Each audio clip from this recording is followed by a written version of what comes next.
Em uma pequena e tranquila casa, vivia um avô cuja vida era um exemplo de compaixão e serenidade.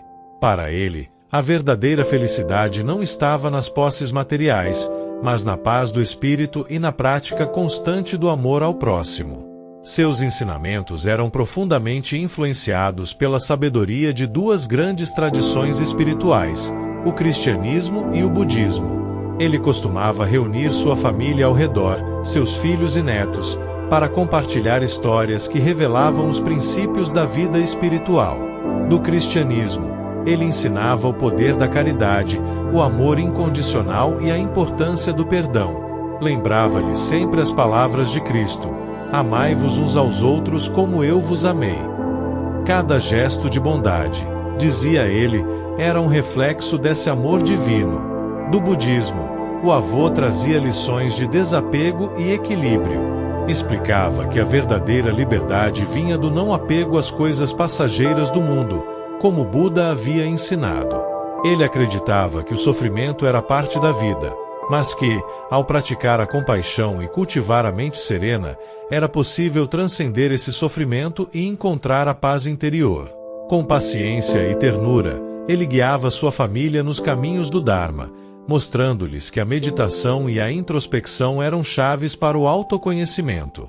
Assim como Cristo pregava o reino de Deus dentro de nós, dizia o avô, Buda nos mostra o caminho para o Nirvana, que começa com a paz em nosso próprio coração. Os dias ao lado dele eram de profundo aprendizado. Ele não apenas falava de espiritualidade, mas vivia sua fé a cada momento. Quando alguém da família se sentia angustiado, o avô lembrava das palavras de Jesus sobre o perdão e a compaixão, dizendo: perdoai 70 vezes 7. E quando as preocupações da vida pesavam, ele citava Buda, que ensinava sobre a impermanência de todas as coisas. Nada é eterno, tudo está em constante mudança, por isso, não se apeguem ao que traz dor. Às vezes, ele reunia a família em momentos de silêncio e meditação, como forma de cultivar a paz interior. Outras vezes, participava de atos de caridade, ajudando os necessitados, ensinando que o maior serviço espiritual era servir ao próximo, como Cristo e Buda fizeram. Porém, como todas as coisas são impermanentes, chegou o momento em que o avô começou a adoecer. Seu corpo, antes forte, agora estava frágil, mas sua alma permanecia serena. A doença era vista por ele como mais um estágio de aprendizado, como uma lição de aceitação e desapego. Ele não temia a morte, pois, para ele, ela era apenas uma transição, como ensinado por ambas as tradições que seguia. Na morte, ele dizia, encontramos a continuidade da vida. O espírito permanece, seja no céu, seja no ciclo do Sansara. Nos seus últimos dias, sua família esteve ao seu lado, oferecendo-lhe o mesmo amor e cuidado que ele havia dado por toda a vida. Suas palavras finais foram de gratidão e fé. Ele dizia que o amor que haviam partilhado nunca morreria, pois estava além do corpo e do tempo.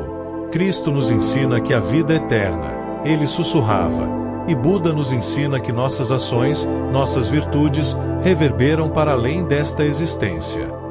Quando ele finalmente partiu, a casa, antes cheia de sua presença física, foi preenchida por uma paz profunda. Sua ausência era sentida, mas o legado que ele havia deixado era muito maior.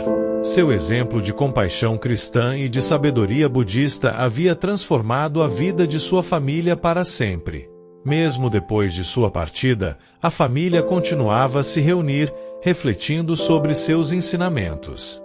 Nas práticas de meditação e nas ações caridosas, sentiam a presença do avô, como se ele estivesse sempre guiando-os no caminho da espiritualidade, da bondade e do perdão. Ele não havia apenas ensinado sua família a viver bem, ele os havia preparado para transcender as dificuldades da vida, para perdoar, amar e se conectar com a essência divina e o fluxo da vida.